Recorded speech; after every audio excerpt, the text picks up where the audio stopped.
Welcome to the weekly news roundup at the Diaspolitan, where we give you a brief rundown of everything that has happened in Nigeria and to Nigeria for Nigerians in and outside Nigeria. Stay tuned as we take you through updates on politics, security, education, Nigerian innovations, diaspora news, and the local news in the Niger Delta. Reporting is Virtue Ethelgene from the Diaspolitan.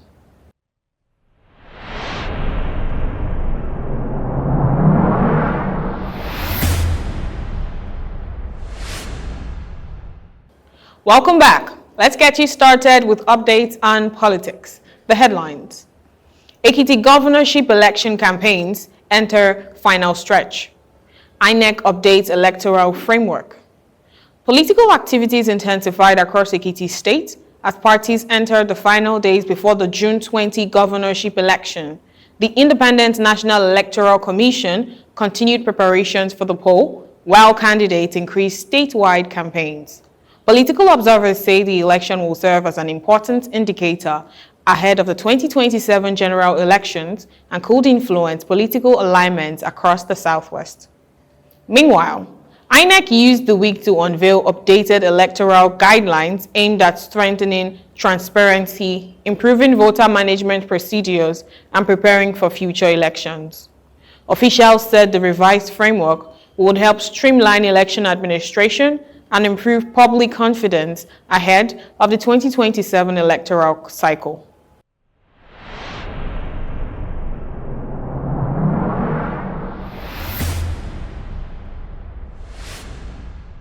On matters of security, the headlines. Search intensifies for abducted Oyo schoolchildren.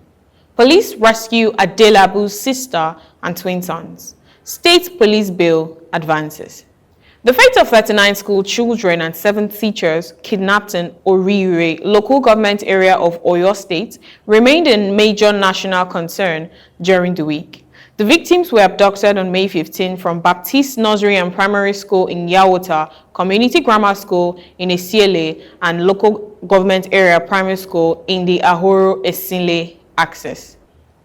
On June 8th, a video surfaced showing the kidnapped school principal, Alamu, appealing to the government authorities and community leaders to negotiate for the safe release of the captives.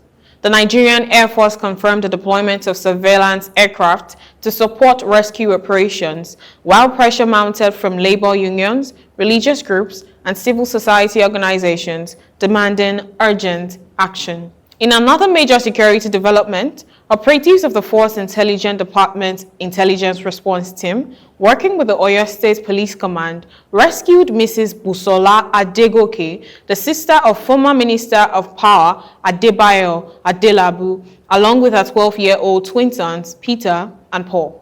The victims had been kidnapped on June 3rd while traveling to school in Ibadan. Security operatives tracked the suspects to a hideout in Ayegun, Oluyole, local government area. During the operation, 2 suspected kidnappers were killed, while 4 others were arrested. To prevent subsequent kidnappings like this, on the 11th of June, lawmakers in Abuja moved Nigeria closer to establishing state police forces after the National Assembly advanced a constitutional amendment bill that would allow individual states to operate their own police services. President Bola Tinubu has publicly backed the proposal, arguing that decentralized policing would improve responses to kidnappings, banditry, and communal violence. The amendment now requires approval from at least 2/3 of Nigeria's state houses of assembly before it can become law.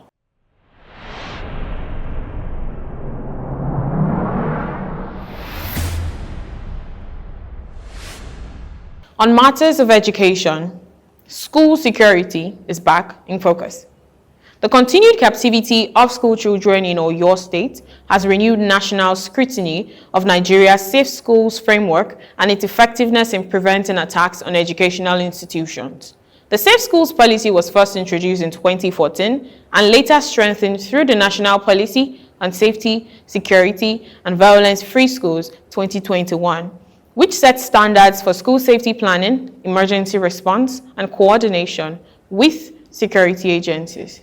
Supporting this framework is the NSCDC-led Safe School Response Coordination Center, Designed to improve intelligence sharing and rapid response during attacks, alongside broader interagency security cooperation involving the police and other forces.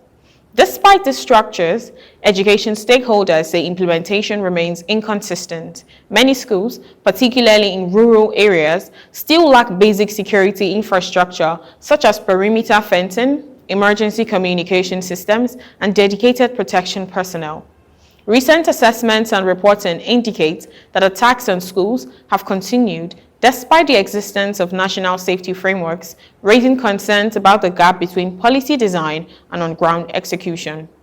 Security agencies maintain that coordination and response systems are improving, but acknowledge that coverage is not yet uniform across all regions, especially in remote communities.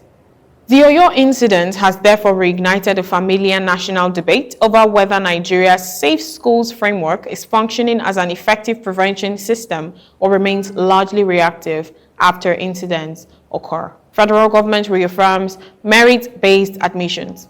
At the 2026 Joint Admissions and Matriculation Board policy meeting, Minister of Education, Dr. Maruf Tunji Alausa, reaffirmed the federal government's commitment to merit-based admissions into tertiary institutions. The ministry stated that ongoing reforms are designed to improve fairness, accountability, and academic standards throughout Nigeria's university admission process. Digital examination expansion continues. The Federal Ministry of Education announced progress in the digitalization of examinations after the National Business and Technical Examinations Board successfully conducted expanded computer-based assessments. Officials described the development as part of broader efforts to modernize technical and vocational education across the country.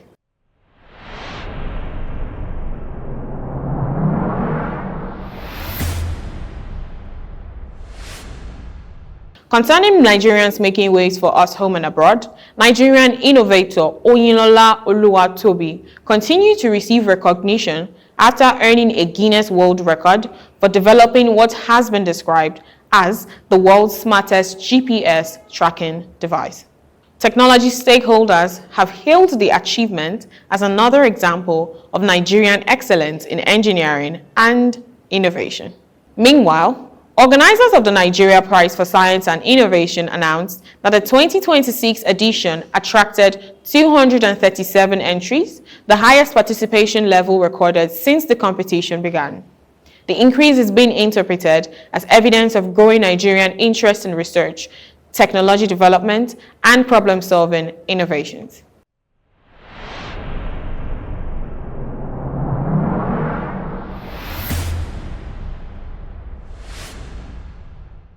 For Nigerians in diaspora, the headlines. Hundreds of Nigerians return from South Africa.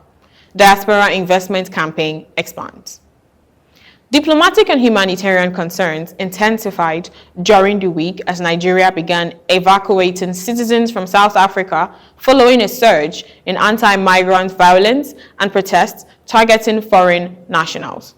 According to Nigerian Ministry of Foreign Affairs updates, at least about 300 Nigerians were among the first batch of returnees who arrived in Lagos under government-assisted evacuation arrangements. The group was a part of a coordinated repatriation exercise involving Nigerian and South African authorities.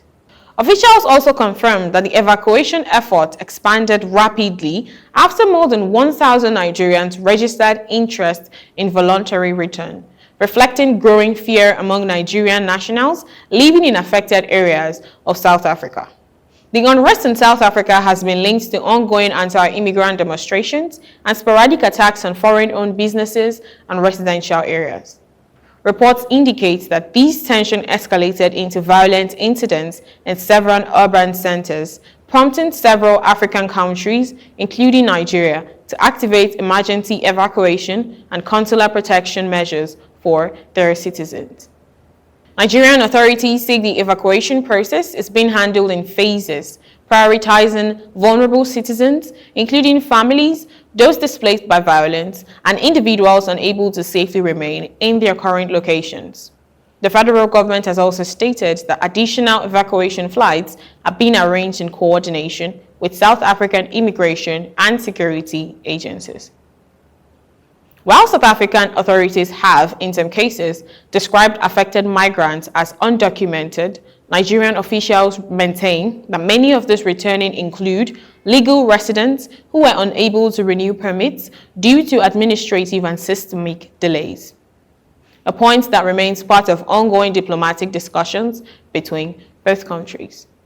The situation has once again highlighted the fragile nature of Nigeria-South Africa migration relations, where periods of economic stress and political tension often coincide with spikes in xenophobic sentiment and displacement of foreign nationals.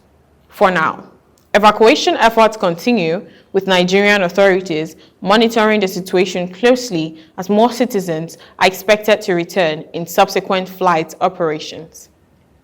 As for the diaspora Nigerians in Canada, the Nigerians in Diaspora Commission continued preparations for the 2026 Nigeria Diaspora Economic Conference scheduled for Toronto, Canada. The upcoming Toronto conference is expected to bring together Nigerian professionals, investors, and business leaders in the diaspora with government officials and private sector representatives. The focus, according to NIDCOM's published engagement strategy, is to channel diaspora remittances and investments into priority sectors, including agriculture, healthcare, technology, manufacturing, and infrastructure development. Nigeria's diaspora remittance profile provides the economic backdrop for this initiative. The World Bank and relative financial reports have consistently ranked diaspora remittances as one of Nigeria's largest sources of external inflows, often exceeding foreign direct investment in certain years. This has strengthened government interest in formalizing investment channels that go beyond personal remittances into structured economic participation. In practical terms, the Toronto conference is expected to serve as both a networking platform and a policy engagement forum where diaspora stakeholders can directly interface with ministries, state governments, and investment agencies on specific projects in sectors such as power infrastructure, agricultural value chains, fintech, healthcare delivery systems, and industrial manufacturing. Still, government officials maintain that the expansion of diaspora-focused initiatives reflects a strategic shift, positioning Nigerians abroad not just as remittance senders, but as active participants in national economic planning and capital formation. And that's it on today's news roundup. Stay connected and stay tuned as we bring in more specially curated updates on things happening in Nigeria and to Nigeria, for Nigerians in Nigeria and outside Nigeria. Reporting directly from the Diaspolitan, I am Virtue Adelgane.